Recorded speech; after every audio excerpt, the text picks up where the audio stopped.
Olá, queridos. Está no ar mais um programa Cabeça para Cima. Muitíssimo obrigada pela sua companhia aqui conosco, em toda a programação da Rede Boa Nova de televisão, mas especialmente, por óbvio, aqui no Cabeça para Cima. É muito bom poder contar com a sua companhia, ter lá no nosso Facebook aquela informaçãozinha do estou assistindo, ter o seu retorno, né? Continuamente falando com a gente sobre o quanto o que a gente faz aqui abençoa você aí onde você está e onde você estiver. Essa é a nossa missão, abençoar a sua vida. Por isso, a sua informação ela é importantíssima para cada um de nós, não apenas para mim, mas para toda a nossa equipe. Que o Senhor abençoe, guarde, continue aí tomando rédeas na sua vida e te trazendo bênçãos abundantes. É o mesmo que nós também desejamos e dizemos para você, querido semeador de boas novas, você que tem entendido a nossa missão e tem nos ajudado com muita oração, ajudado também com a sua contribuição financeira para que nós possamos continuar no ar 24 horas por dia, 7 dias por semana. Que o Senhor te cubra de bênção e que Ele possa atender os desejos do teu coração e retribuir a tua disposição de semear no reino de Deus. Obrigada pela companhia de todos vocês. Queridos, hoje a gente vai falar de um tema que ele é muito importante. Esse é um daqueles programas de utilidade pública e você vai ver por quê.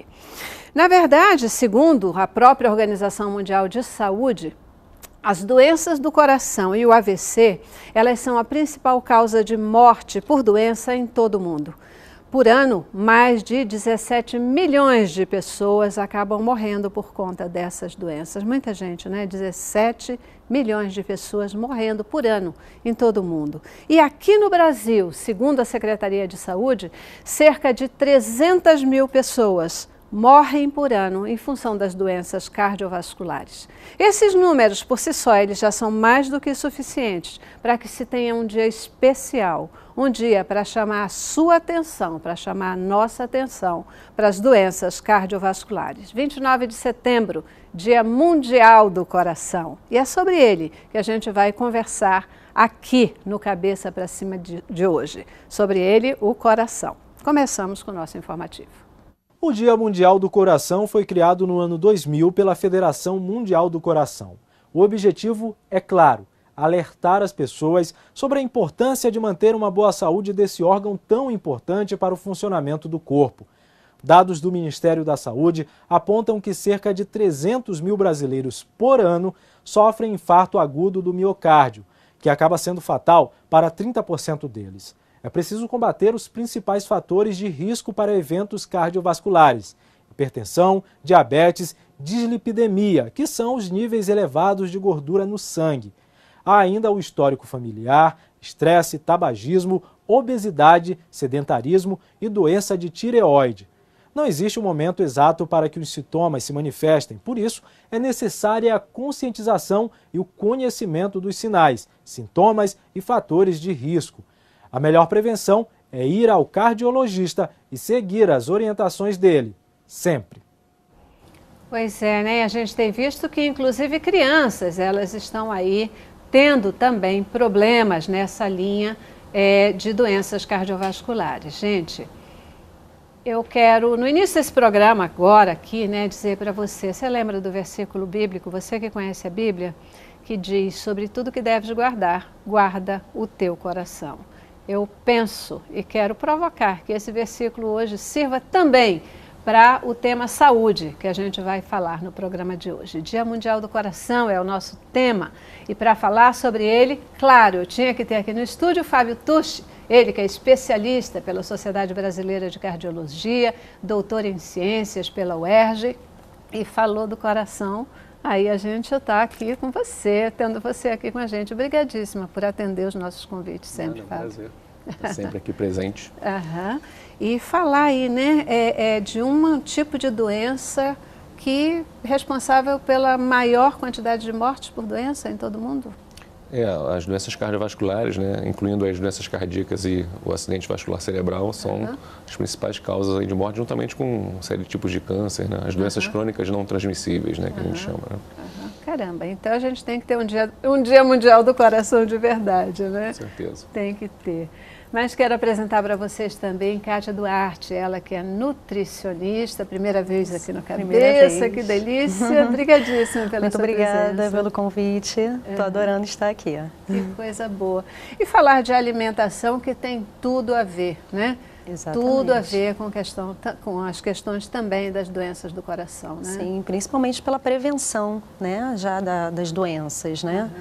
Como forma de prevenção é muito importante. Alimentação entrando aí como forma de prevenção. Você acha que as pessoas estão mais atentas para isso nos tempos atuais? Sim, eu acredito que sim. Assim, a procura hoje no consultório é muito grande, em termos de saúde, de estética, né?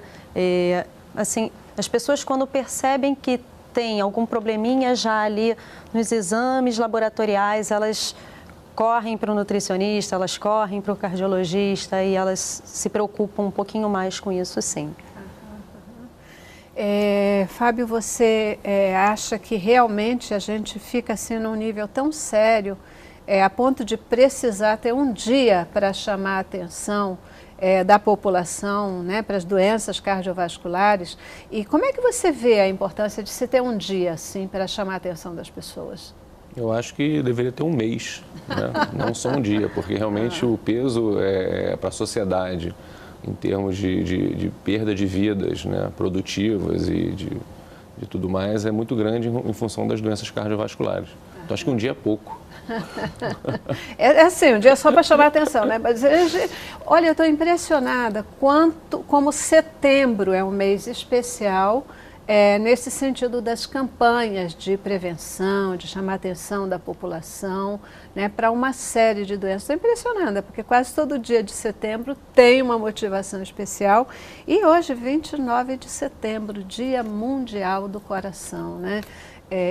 Coração que é um dos órgãos principais, assim, em termos de vida, o principal responsável pela vida de uma pessoa é o coração ou é o cérebro? Se nós considerarmos que vida tem interação, né, sentimento, prazer, com certeza é o cérebro. Tanto que a gente tem um critério, por exemplo, de morte cerebral, que o coração continua batendo, mas a pessoa tecnicamente está considerada morta, né? Mas assim, eu acho que não dá para a gente separar. Infelizmente, a gente aprende, por exemplo, medicina, separando as coisas. O pneumologista cuidando do pulmão, o cardiologista cuidando do coração, o neurologista cuidando do cérebro. E, no fundo, a gente sabe que o corpo humano é um sistema complexo, em que as interações ali, elas não são simples, né? E sofre influência tanto de questões ambientais, sociais e também, por exemplo, genéticas, né? Do próprio corpo. Então, eu não diria que tem um órgão específico que seja mais importante, não. Acho que o importante é cuidar da saúde do corpo como um todo. Você compartilha dessa questão? Concordo plenamente. Porque às vezes a gente fica nisso, né? Vai começar a cuidar, você trouxe um número significativo de pessoas que procuram o consultório também por estética, mas começa a cuidar da estética, mas às vezes não entende que a questão estética é de dentro para fora, né? De dentro para fora, e você tem que cuidar da saúde como um todo, para que você possa garantir uma vida, uma qualidade de vida, uma vida saudável especificamente. Mais uma vez, Dia do Coração, né, chamando a atenção da população aí para a questão das doenças cardiovasculares. Vocês acham que falta informação de fato para as pessoas ou falta uma predisposição das pessoas se cuidarem e elas ainda não conseguem efetivamente priorizar a prevenção? Eu acho que sim, não falta informação. A gente estava até discutindo isso ali fora antes do programa. A gente tem muita informação hoje em dia, acesso imediato à informação. A questão é que você tem muita informação que é de má qualidade ou não é tão confiável, informações que são conflitantes, informações que muitas das vezes falam de benefícios que no fundo não são os benefícios que a gente procura na vida real se a gente for ser um pouco mais crítico, né? Então, assim, um exemplo, não adianta você estar tomando um remédio pensando só de baixar a sua pressão ou baixar o seu colesterol. Você tem que entender que para tomar um remédio ele tem que comprovadamente melhorar a sua qualidade de vida, melhorar a sua expectativa de vida, né? Te trazer a felicidade e tudo mais, né? Só que, infelizmente, a gente tem essa percepção de que os desfechos que a gente chama, né, substitutos, quer dizer, exames laboratoriais necessariamente são o suficiente. Não são, na verdade. Tem muitos remédios ou muitas terapias que, na verdade, nem impactam tanto nos exames, mas melhoram muito a qualidade de vida das pessoas. Então, assim, acho que essa percepção também é uma percepção equivocada, que dificulta com que as pessoas realmente utilizem essa informação de uma forma mais saudável, né? Muitas vezes a gente tem conversado aqui, já ouvi de vários médicos, vários especialistas, até uma colocação com preocupação de que a nossa medicina, especialmente aqui no Brasil, não é uma medicina preventiva, né? Que a gente não cuida da saúde, a gente cuida da doença. Quando a gente está falando de doenças cardiovasculares, por exemplo, cuidar da doença, a gente vê números assim preocupantes de morte, né? Principal causa, uma das principais causas de morte por doença no nosso país, e a gente vê que no mundo como um todo. Cuidar da doença, muitas vezes é tarde demais, quando você começa a ter os problemas cardiovasculares, já é preocupante, a pessoa vai conseguir ter cura e retomar uma vida de normalidade? A gente, assim, as doenças cardiovasculares têm um espectro muito amplo de doenças, mas especificamente se a gente for falar das doenças relacionadas ao entupimento das artérias, né, a questão da aterosclerose, aí está incluído o infarto e o entupimento das artérias do cérebro. O cuidado tem que ser feito preventivo, mas também uma vez que você tem a doença, né? E esse cuidado, a base desse cuidado é o estilo de vida saudável. E muitas das vezes as pessoas se apegam a tomar remédio achando que é o suficiente, ou eventualmente a fazer um procedimento cirúrgico lá, de botar uma ponte safena e achar que o problema está resolvido, botar um stent, e na verdade não é. Aquilo é um ponto ali do tratamento, mas o tratamento é um tratamento de uma doença crônica, né? Que vem desde da diminuição dos fatores de risco modificáveis, né? E aí estão relacionados muito ao estilo de vida, à alimentação, à prática de atividade física, você não fumar, controlar o peso, né? E depois também, quer dizer, isso continua sendo a principal recomendação para o tratamento. Só que como você tem um risco muito aumentado, depois que você tem um infarto, por exemplo, de ter um novo infarto, aí você acaba também lançando mão de medicamentos que eles contribuem para reduzir esse risco. Mas a base do tratamento, com certeza, é um estilo de vida saudável, antes e depois da doença. E falou em estilo de vida saudável, a gente inevitavelmente vai para a alimentação, né? Vai para a alimentação. A gente tem visto essa questão de crianças, inclusive, sendo impactadas, né, por uma série de doenças, a obesidade, etc., por conta de alimentação. Claro que isso tem uma participação e uma responsabilidade enorme dentro de casa, mas como é que você tem visto políticas públicas no sentido de ajudar nesse processo de alimentação saudável? Existem várias campanhas, né, sobre alimentação saudável, inclusive em clínicas da família, né, reuniões com os pais, até mesmo as pediatras orientando os pais para que levem realmente a um nutricionista, para que façam uma alimentação mais saudável, retirando as gorduras, né, as frituras, fast food das crianças, né, que cada vez mais isso é muito comum, né, na vida das crianças. Os pais, por conta de uma praticidade, né, é mais fácil, vamos no fast food do que fazer uma janta, do que fazer uma comida saudável, né, os doces, tudo isso envolvido, né, mas existem campanhas muito interessantes de políticas públicas relacionadas à alimentação infantil, né, dentro dos UPAs, das clínicas da família, nas escolas, né? Mas eu acho que ainda poderia ser melhor essas campanhas, né? Deveriam ser mais enfatizadas. Do ponto de vista populacional, desse ponto de vista, quando você tem, por exemplo, uma política de aumento de impostos sobre, por exemplo, o cigarro, isso teve um grande impacto em reduzir o risco do cigarro, mais até do que campanhas educativas, né? O mesmo, com certeza, acontece por a questão da alimentação. Se você começar a sobretaxar comidas que são ricas em sal ou em gordura, Provavelmente você vai ter um impacto na saúde da população muito maior do que você fazer campanhas isoladas, só de conscientização, uma vez por ano, falar sobre isso. Então, assim, a gente vê que existe um papel aí de políticas públicas que pode ser feito e que tem um impacto importante. Né? Sim, inclusive em relação a isso, teve até o aumento também do refrigerante já relacionado realmente a isso, né? Eles aumentaram o valor do refrigerante exatamente para tentar inibir o uso de refrigerante como estava sendo feito anteriormente. É muito gostoso, mas é muito ruim, né, para a saúde. Efetivamente é ruim para a saúde.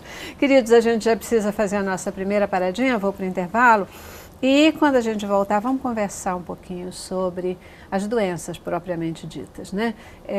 Lembrar, já que é dia de chamar a atenção, né, para as doenças do coração, as doenças cardiovasculares, vamos relembrar aqui quais são as principais doenças, seus impactos na saúde das pessoas, falar um pouquinho sobre essa questão dos fatores de risco, né, dessas doenças também, tá bom? Mas vamos para o intervalo. Cabeça pra cima, cabeça pra cima. Isso aí, queridos. Hoje aqui no dia 29 de setembro, Dia Mundial do Coração, a gente está chamando sua atenção, participando dessa campanha para chamar sua atenção sobre o risco das doenças cardiovasculares, né? Doenças cardiovasculares e o AVC são as que mais matam por doença em todo o mundo. E a gente precisa se engajar aí nos nossos mecanismos de proteção. Já que a gente está falando dessas doenças, quais são as doenças cardiovasculares mais comuns? As que mais matam, por exemplo? As mais comuns aí, as mais preocupantes são as doenças relacionadas ao entupimento das artérias que levam sangue para o coração, né? As doenças isquêmicas cardíacas, a gente chama, né? Isquemia é falta de sangue para o músculo cardíaco. E aí, quando a gente fala dessas doenças, no dia a dia, quais são os nomes? AVC, por exemplo, é uma doença cardiovascular? É uma doença cardiovascular, né? Que 90% das vezes é entupimento de uma artéria que leva sangue para o cérebro, né? O AVC ele pode ser isquêmico, que é falta de sangue, ou pode ser hemorrágico, né? Que é o sangramento. Sangramento é em torno de 10%. E está muito associado, por exemplo, com pressão alta, hipertensão arterial, pressão alta não controlada, né? Então, assim, o coração ele tem várias estruturas. Ele tem, por exemplo, uma capa que envolve o coração, que é o pericárdio, que você pode ter doenças inflamatórias, por exemplo, viroses, não, pericardite. Você tem o músculo, que pode ter doenças inflamatórias, tipo miocardite, que é a inflamação do músculo, ou a doença isquêmica, com infarto, que falta o sangue para o músculo morre e faz uma cicatriz. Aí você tem que desentupir a artéria, tem que botar a ponte de safena. Você tem as estruturas internas das válvulas cardíacas que envelhecem e que pode ser necessário que você troque, tem que trocar a válvula também, botar uma válvula ali mecânica e tudo mais. Então, assim, depende, né? Assim, o coração é uma estrutura complexa, tem as arritmias, né? Que são os batimentos fora do ritmo, né? Mas, assim, o que chama a atenção do ponto de vista de saúde pública realmente é a doença isquêmica, né? De entupimento das artérias. E as isquêmicas são especialmente o AVC? É a isquêmica cardíaca, né? O AVC, e tem a doença cerebrovascular, que é dos vasos que levam sangue para o cérebro e compõe as doenças cardiovasculares, né? Diabetes, ele se inclui nessa questão das doenças cardiovasculares? O diabetes ele é um fator de risco para as doenças cardiovasculares porque ele está associado a uma lesão nas artérias, tanto grandes quanto pequenas artérias. E você tem, por exemplo, uma cardiopatia diabética, que ela é comum afetar os pequenos ramos ali, os ramos finais das artérias cardíacas. Às vezes você nem tem tanto entupimento onde a artéria tem um diâmetro maior, né? É mais no terminal. Então, assim, o diabetes, com certeza, ele tem uma ação direta aí no coração, como fator de risco ou como também causa de cardiopatia, de doença cardíaca. Dá para, assim, a gente posicionar a que efetivamente tem sido o maior fator de morte? Morte, o quê? Morte por doença, morte de pessoas, morte. São o conjunto delas. As doenças cardiovasculares, né? As doenças cardiovasculares são a principal, estatisticamente, causa de morte, principalmente a partir dos 50 anos de idade, né? Se você pegar uma população abaixo dos 50, 40 anos de idade, você vai ter também, provavelmente, doenças relacionadas à violência, né? Traumas, violência, doenças infecciosas e tudo mais. Mas, de uma forma geral, a doença cardiovascular, né? As doenças cardiovasculares são as principais causas de morte aí na população, né? Em que medida a alimentação ela tem contribuído para o aumento dessas doenças? Na verdade, aquela alimentação inadequada, né, que as pessoas fazem com base de muita fritura, né, fast food, refrigerantes, né, aquela alimentação inadequada que as pessoas fazem, né? Então, hoje, a procura de uma alimentação mais saudável, elas podem realmente prevenir, né? As pessoas consomem poucas fibras, poucas frutas, né? E isso pode também fazer com que elas tenham maior risco, né, de desenvolver uma doença cardiovascular.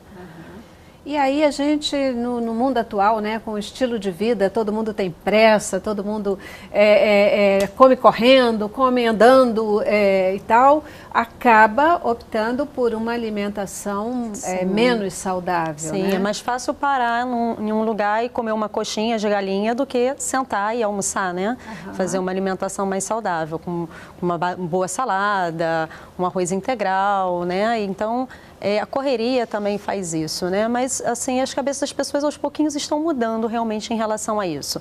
Hoje em dia já estão se adaptando mais às marmitinhas fit, né? Levando as marmitinhas para o seu trabalho, levando uma alimentação mais saudável, né? Preparando uma alimentação, uma merenda escolar mais adequada para os filhos. Isso aos pouquinhos está sendo modificado. A gente sempre fala em alguns vilões, né? Do ponto de vista de alimentação. Quais são os principais vilões, efetivamente, no sentido de doenças cardiovasculares, já que a gente está hoje falando aqui no Dia do Coração? Então, as frituras, né, em geral, os refrigerantes, produtos enlatados que contêm muito sódio, né? Os embutidos também que contêm muito sódio. Os próprios alimentos onde tem a adição do próprio sal, né, na alimentação, então isso também dificulta bastante, né? Hoje as pessoas consomem cerca de 12 gramas de sal, né, na alimentação, quanto o correto seria 5 gramas apenas de sal, que daria uma colherzinha de chá, né, por dia. Então, esses são os grandes vilões, né, porque podem elevar a pressão arterial, né, causar o entupimento de artérias. Então, esse é um grande vilão. E tem essa questão, né? Uma questão, a gente está falando do sal, mas o sal ele não pode ser retirado, ele precisa ser diminuído, mas não pode ser retirado, porque também ele faz bem à saúde, né? Sim. A gente não pode passar sem ele, não deve passar sem ele. O que eu costumo sempre dizer é que tudo tem que ter o seu ponto de equilíbrio, né? Nem excesso, nem a menos. Então, você tem que ter um equilíbrio em tudo, em toda a sua alimentação, né? Nunca de mais e nunca de menos. Quando a gente fala em doenças cardiovasculares, ao longo do tempo a gente sempre aprendeu ou se acostumou a ver essas doenças como doenças de adulto, né? Mas hoje em dia a gente tem tido muitas crianças também acometidas por doenças cardiovasculares. Elas começam a aparecer em criança com muito mais frequência ou de uma forma mais intensificada? Com certeza, e dentro das causas de doenças cardiovasculares nas crianças, você tem, por exemplo, as doenças congênitas. A criança nasce com aquilo ali, é uma doença que vai seguir a vida inteira como sendo uma doença cardíaca. Muitas vezes ela tem que fazer uma cirurgia já, muito precocemente para corrigir um defeito lá no coração, né? Mas, assim, a questão da obesidade, do sedentarismo, né, do estresse também, porque as crianças hoje em dia vivem um estresse em que elas têm uma rotina que é pior do que, provavelmente, a rotina dos nossos pais, né? Verdade, em termos de compromissos e metas e tudo mais. Então, a gente vê, né, a epidemia da obesidade como um fator aí de risco que faz com que as crianças aí tenham aí o maior risco realmente de ter uma pressão alta, de ter diabetes mais precocemente, colesterol alto, né? E aí, no segundo momento, desenvolvendo aí a doença cardiovascular. Existe especificamente um tipo de doença, né, que é a hipercolesterolemia familiar, que na verdade é uma doença genética do colesterol alto, então aumenta muito o risco de você ter, às vezes, infarto numa criança, ou num adolescente, ou num adulto jovem, né? Coisa que a gente só espera depois dos 35, 40 anos de idade e tudo mais. Infarto é doença de gente grande, pelo amor de Deus. Justamente. Mas você tem esses casos, né, assim, que são exceção, mas que acontecem também, né? Existe uma idade certa para a gente começar assim, a se preocupar em medir o colesterol? O recomendado é que você realmente, isso depende muito de cada pessoa. Se a criança é obesa, provavelmente vale a pena ela já, desde de cedo, ter aí a mensuração do colesterol. Se ela tem uma história familiar importante para a morte em parentes jovens que morreram aí de infarto jovens e tudo mais, né? Porque tem o maior risco de ter as doenças que, quando você começa a tratar mais precocemente, você muda o curso da doença de uma forma de diminuir o risco dos eventos ao longo da vida, né? Mas assim, a partir dos 17, 18 anos, eu acho que já tem que ter pelo menos uma mensuração do seu colesterol, a sua pressão. E aí, dependendo se estiver alterado ou não, você vai fazer mais ou menos, um acompanhamento mais ou menos frequente, né? É questão de bom senso, na verdade, de questões individuais, né? Do risco de cada uma pessoa. Não precisa, não é, porque a gente tem algumas doenças, né? O câncer, que uma das doenças que matam também muitas pessoas, que a gente diz, olha, a partir de tal idade tem que começar, né, a fazer o exame da próstata no homem, etc. Mas essa questão do colesterol, então, é absolutamente individual e depende de histórico familiar, histórico. Acho que sempre a solicitação de um exame é sempre uma questão individual, né? Obviamente você tem as políticas públicas aí que determinam se você, né, deve fazer a partir de certa idade e tal, mas acho que é sempre uma decisão individual, porque se a gente às vezes fala, a partir dos 18 anos, e você tem uma criança ali que tem uma história familiar importante, essa criança merece, às vezes, uma avaliação mais precoce, né? Então acho que assim, é sempre uma questão de conhecer o paciente e avaliar individualmente cada caso. Tem se falado que essa questão de fritura, né, é um dos vilões realmente na questão de doenças, especialmente as doenças cardiovasculares e tal. Mas vamos falar de um negócio gostoso, é fritura, né? Não? É gostoso. Existe algum tipo de óleo que seja mais indicado? Tem se falado muito aí no óleo de coco, tem se falado na questão da banha de porco, por exemplo, como sendo uma coisa efetivamente saudável. Eu me lembro, minha mãe usava muito banha de porco. Eu não tenho assim mais noção do tempo que banha, pelo amor de Deus, não. Como é que é essa história? As pessoas têm exatamente essa reação, né? Quando você fala assim, olha, a banha de porco seria mais indicado. As pessoas, mas a banha de porco, né? Causa aquele impacto. Banha, né? Parece gordura, Exatamente. Né? Parece gordura, parece coisa que não é saudável. Exatamente. Mas por muito tempo foi-se utilizado, né? Minha mãe e minha avó utilizavam a banha de porco. A indústria lançou vários tipos de óleo de soja, óleo de canola, óleos sintéticos e depois de muito tempo de estudo, verificou-se que esses óleos eles saturavam. Então, a banha de porco ela não satura. Então, ela é mais adequada para utilizar, né? É claro que eu sempre recomendo que não se utilize nada para fazer frituras, né? Que a gente, hoje nós temos opções daquelas fritadeiras sem óleo. Então, todas as frituras que eram utilizadas antigamente, você tem a opção de colocar hoje de uma forma mais saudável. Dentro de uma fritadeira sem óleo, né? E fica tão saboroso quanto, né? Então, eu sempre recomendo o óleo de coco ou a banha de porco para fazer pequenos refogados, né? E realmente eliminar a fritura em geral, né?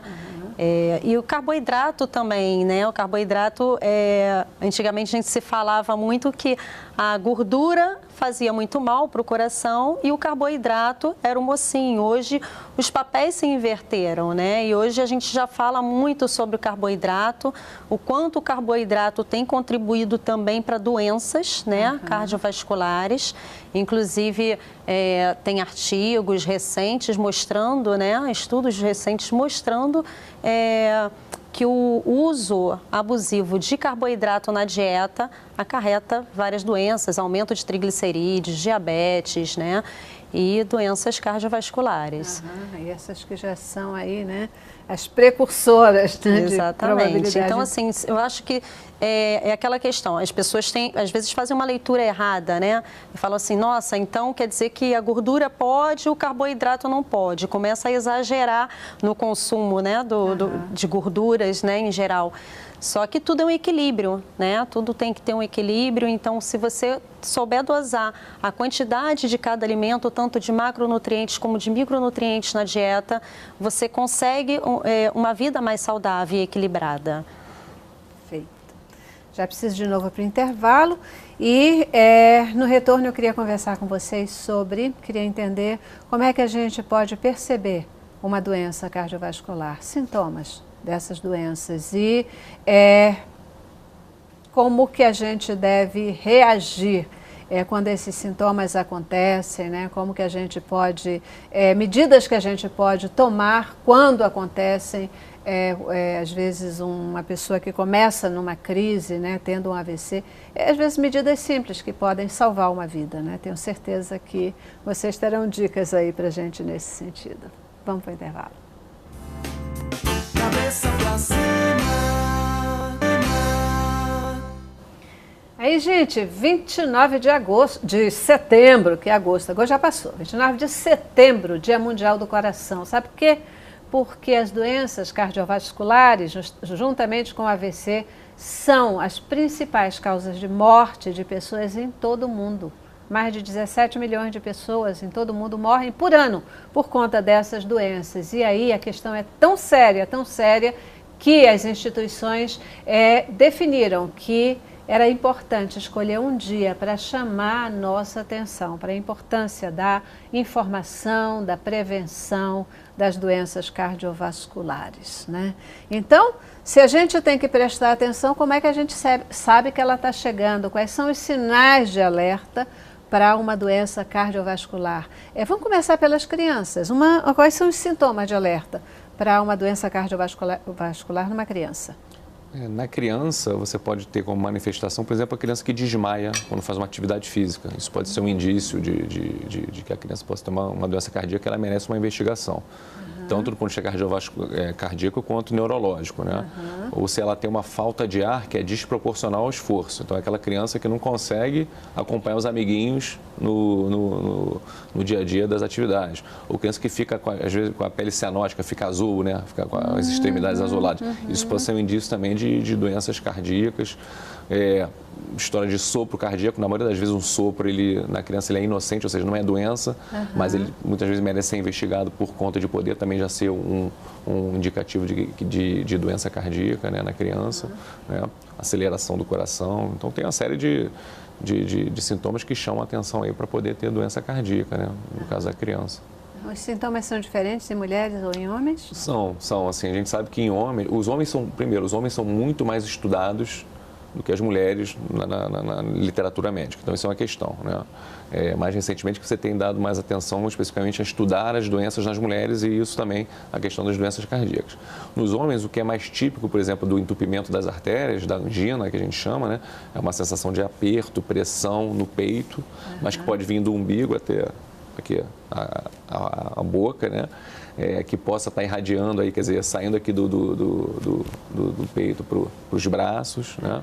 Então isso aí é o tipo. Na mulher, muitas vezes se manifesta como um mal-estar, né? Mal-estar gástrico, confunde com azia, ou então uma indisposição, uma falta de ar inespecífica, né? E no idoso também, quer dizer, a mulher e idoso são populações que têm manifestações mais atípicas, que a gente chama, né? A azia, por exemplo, que é uma sinalização da doença cardíaca, né, que pode ser um sintoma da doença cardíaca, ela é diferente, dá para dizer, é diferente da azia do alimento? É mais forte, só para a gente não ficar... Porque também, assim, né, as pessoas dizem que mulher fica doente por conta, né? Tá com uma aziazinha, já vai achar que está com uma doença cardíaca. É diferente? Sim, a princípio o que caracteriza a azia gástrica, né, por exemplo, quando você tem um refluxo, né, uma gastrite, se você deita, piora a azia, né? Ou se ela vem acompanhada aí uma alimentação que possa estar irritando mais aí o estômago, né? Frituras ou coisas mais condimentadas, né? Se você apertar a barriga e doer, provavelmente é gastrite, não é o coração, né? Então, assim, dor, a palpação, ela fala contra ser doença cardíaca. Mas acho que na dúvida você tem que procurar um médico para poder fazer uma avaliação, né? Não comeu nada, não tem nada, não é? De repente começa com um negócio. Ou foi assim. desencadeado pelo esforço físico, né? Isso é muito característico de doença cardíaca, né? Porque se você tem um entupimento ali, se você faz esforço, tem que ter mais sangue chegando para levar oxigênio, e se tem um entupimento, ele não chega e dá o sintoma, entendeu? Então, assim, é bem marcado sintomas com atividade física, deflagrados pela atividade física, serem mais característicos de origem cardíaca, né? Então, só para a gente estruturar, sintomas em homens, Em homens, acho que de uma população geral, mas em homens, sensação de aperto no peito, né? Pressão no peito, desencadeada pelo esforço físico, que melhora quando você para de fazer o esforço físico e que vai para os, por exemplo, para os braços, para a mandíbula, né? Falta de ar também, dispneia, que a gente chama, né? Falta de ar desproporcional ao esforço pode ser uma manifestação. Inchaço nas pernas, por exemplo, coração grande pode dar inchaço nas pernas, principalmente ao longo do dia. Né? Desmaio, aceleração, principalmente quando a aceleração é no pescoço, fala muito a favor de ser arritmia. Então, tem uma série de sintomas que chamam a atenção para a doença cardíaca. Né? E aí, quando eles aparecem, a gente tem que procurar o médico. Se você tem uma dor no peito ali, um aperto no peito, você tem que ir imediatamente, porque principalmente se ela não melhora com repouso, porque o que acontece? Se você está tendo um infarto, é um entupimento total da artéria, né? É uma emergência, tem que desentupir, senão você tem risco de vida e tudo mais. Então a dor não vai embora, mesmo que você pare de fazer o esforço físico. Às vezes a dor vem em repouso também, né?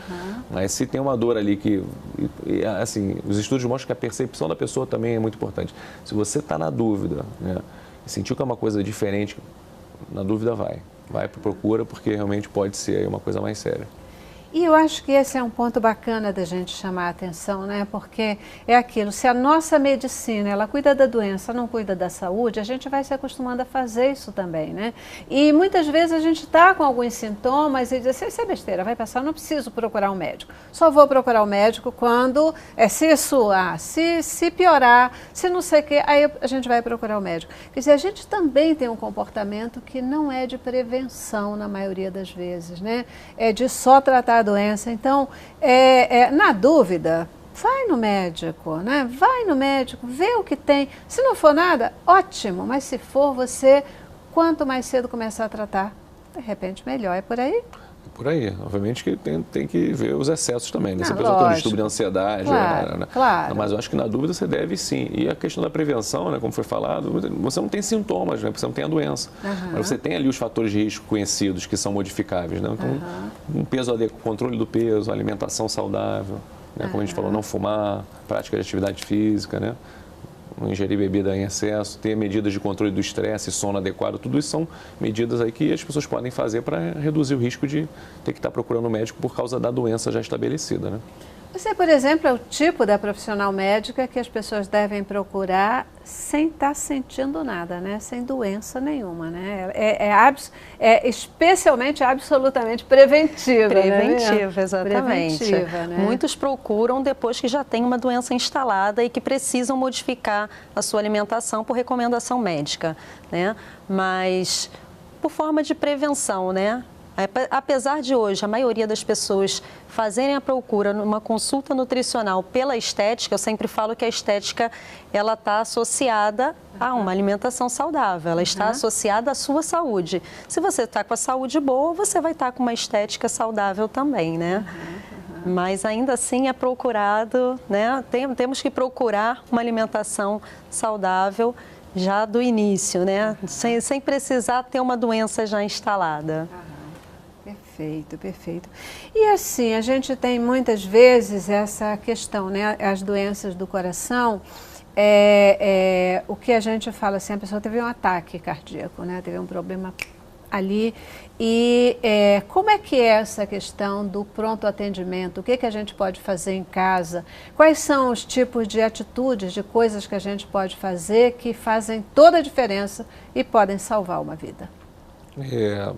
A primeira coisa, você tem que ligar para uma emergência, ou se a emergência, a ambulância não é disponível, pegar a pessoa e levar para o hospital. Não adianta você ficar fazendo nenhuma por exemplo, parada cardíaca. Se você ficar fazendo ressuscitação sem ter a perspectiva de levar essa pessoa para o hospital, ela não faz sentido, né? Você tem que ter, existem hoje em dia treinamentos para leigos, né, de suporte de vida, né? Quer dizer, no caso de parada cardíaca, de caso de AVC, em que as pessoas são educadas, mesmo leigos são educados aí a lidar com essa situação, mas o fato é que é uma sequência de atitudes muito estruturada e padronizada, né? Em que o contato, a perspectiva de levar essa pessoa para um atendimento hospitalar é fundamental. Se a pessoa tem uma parada cardíaca e você sabe que tem ali um desfibrilador, que é aquele aparelho que dá um choque para reverter a arritmia, isso aí é uma opção também. Então, procurar saber onde é que tem a disponibilidade desses aparelhos. Por lei, você em grandes eventos tem que ter os aparelhos disponíveis, né? Então, se você vai para um grande evento aí com um número grande de pessoas, você procurar saber onde é que é a emergência, onde é que é o atendimento, acho que é uma forma de prevenção, caso você se depare com uma situação dessas de emergência, né? E tem alguma coisa, Fábio, que você possa estar aí orientando para o nosso telespectador, daquelas situações de, a gente às vezes ouve, né, colocar assim, a pessoa começou a ter uma dor forte no braço esquerdo, no braço direito, não sei o quê, né? Começou a sentir alguma coisa assim que você diz, opa, cuidado, isso aí é um sintoma que você deve chamar a emergência, não brinca com essa história. Esses sintomas que aparecem em casa e que são sintomas já de risco e que você deve chamar a emergência. A gente falou daqueles sintomas que podem sinalizar para uma questão da doença cardíaca. Agora, aqueles sintomas que já sinalizam uma situação de risco dentro de casa e que não brinque com isso, chame um atendimento. Bom, se a pessoa está tendo em repouso uma falta de ar importante, né? Está tendo uma dor no peito importante, que vá para os braços, por exemplo, se a pessoa desmaiou, né? Se a pessoa, por exemplo, teve sintomas de um acidente vascular cerebral, tipo, ficou com a boca torta, ou ficou com um lado paralisado, ou com dificuldade de falar, não consegue falar as palavras direito, isso são sintomas, assim, sintomas que podem sinalizar tanto para um infarto quanto para um AVC, né? E que a pessoa deve procurar aí um atendimento médico de emergência, né? Outro dia a gente estava numa roda de conversa e alguém falando, né, sobre a questão de saúde, doença, etc. E não sei se é brincadeira ou se é verdade. Com uma pessoa, quando ela começa com essa coisa de entorta a boca, não consegue falar, tem uma palavra que você pode dizer. Se a pessoa não conseguir repetir é porque ela... Não é uma palavra. Se você perceber que a pessoa está falando com dificuldade, às vezes a pessoa, não, dependendo da área do cérebro, a pessoa nem fala, né? É um tipo de afasia, a pessoa nem fala, mas se enrolou a língua, assim, a boca ficou torta, isso aí já... Né? Mesmo que seja transitório, porque muitas vezes você tem um ataque isquêmico transitório, tem uma isquemia transitória que a pessoa tem aquele sintoma e depois melhora. Essa pessoa deve procurar atendimento, porque os primeiros 48 horas aumenta muito o risco dela vir a ter um acidente definitivo que vai deixar sequelas.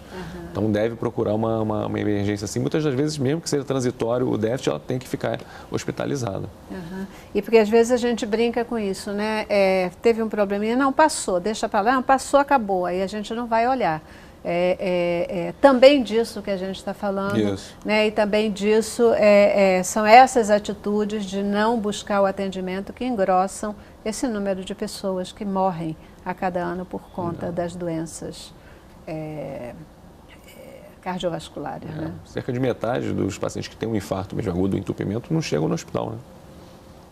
Ou porque não tiveram a possibilidade, ou por realmente negligenciaram lá os sintomas iniciais, que às vezes antes do infarto você pode ter ali um desconforto e você negligenciou, e aí acaba que quando teve realmente o evento, não teve a possibilidade de ir para o hospital. Não consegue dar mais tempo de fazer nada, né? Ok, vamos de novo para o nosso intervalo, e já é o nosso último intervalo, mas a gente volta já já.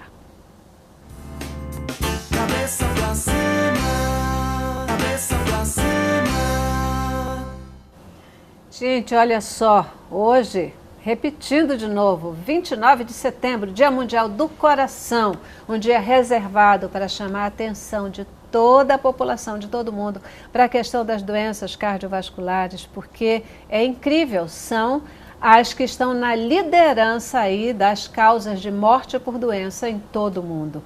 E, como a gente já falou aqui no início do programa, durante o programa, a questão não é nem falta de informação. As pessoas têm as informações, mas, na verdade, não estão se mobilizando na medida do necessário para poder prevenir ou cuidar dessas doenças quando elas aparecem. E aí a gente está aqui com os nossos especialistas, Fábio e também com a Kátia, para chamar a sua atenção e lembrar que a gente precisa cuidar. Precisa cuidar para evitar o pior, né? Para evitar uma situação de morte. E aí, nesse finalzinho de programa, vamos dar uma relembrada de tudo aqui que a gente falou. Principais fatores de risco? Obesidade, sedentarismo, alimentação inadequada, tabagismo, colesterol alto, diabetes, estresse, né, psicossocial, né? Acho que são esses os principais, né? Isso aí. E lembrando que quando a gente fala de estresse, a gente está falando para as crianças também, tá bom? Né? Crianças que têm agenda pior do que alguns executivos, né? E em termos dessa alimentação... Pressão alta, né? Não sei se... Pressão alta também, né? Como fator aí de fator de risco. E a alimentação, né? Que tem um papel importantíssimo nessa história. Quais são os principais vilões? Os carboidratos, as frituras, refrigerantes, açúcares, doces em geral, né, enlatados, embutidos por conta da quantidade de sódio contido ali nesses alimentos também, né? E aí quando a gente fala em prevenção, a gente falou em fator de risco, quando a gente fala em prevenção, como é que a gente previne? Um estilo de vida saudável. Acho que as pessoas têm a capacidade, a possibilidade de mudar o destino delas adotando hábitos de vida saudáveis. É difícil, mas é possível. Com impacto, inclusive, na questão genética, né? Porque as pessoas, eu tenho uns genes. Os genes, eles podem se expressar de uma forma positiva, com menos risco, se você adota hábitos de vida saudáveis, tanto para doença cardiovascular, para câncer, para outras doenças. Então, acho que a pessoa se informar e, de alguma forma, tentar se organizar para realmente poder adquirir hábitos de vida saudáveis, né? E você tem trabalhado aí, né, em prol de propiciar às pessoas o desenvolvimento de hábitos de vida saudáveis, né? Sim. Por que as pessoas, muitas vezes, elas têm tanta dificuldade em mudar o seu estilo de vida?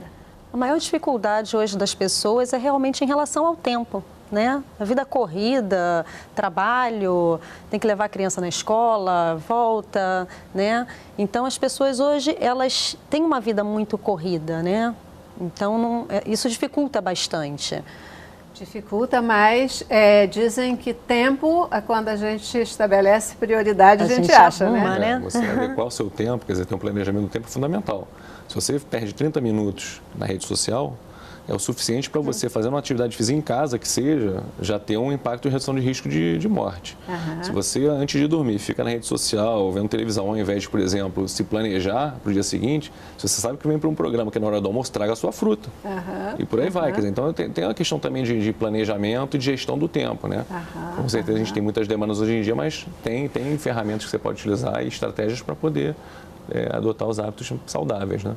Porque a gente aprende que ou a gente corrige as coisas pelo amor, ou a gente corrige pela dor, né? Se a gente não acha tempo para cuidar da saúde, pode chegar tempo para cuidar da doença. Minha mãe dizia, quem não ouve sossego, ouve coitado, né? Então, é isso aí, é um bom ditado, é isso dele. Gente, olha, muitíssimo obrigada pelo tempo de vocês, por vocês estarem aqui para a gente poder juntos, né?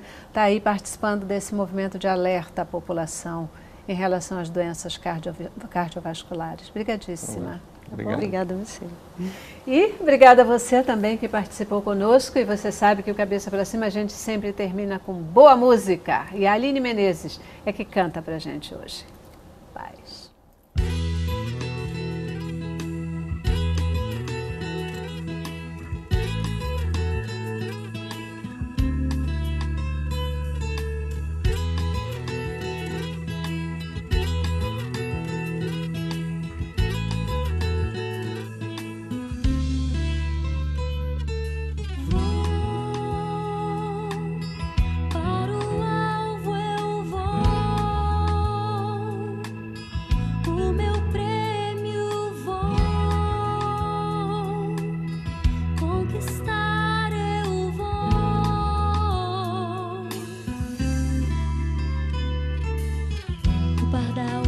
Sua casa, andorinha, ninho para si.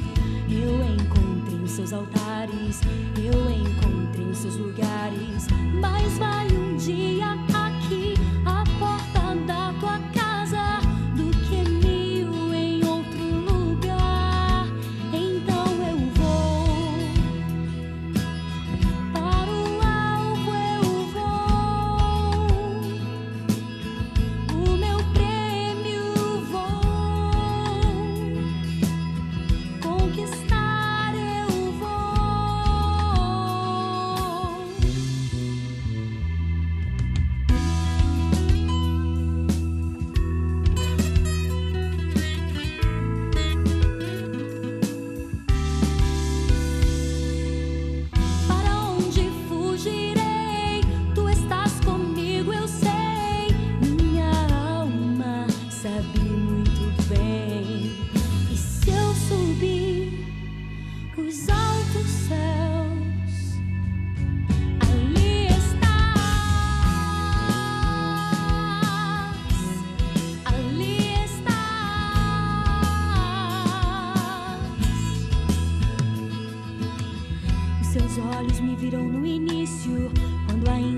nada existia.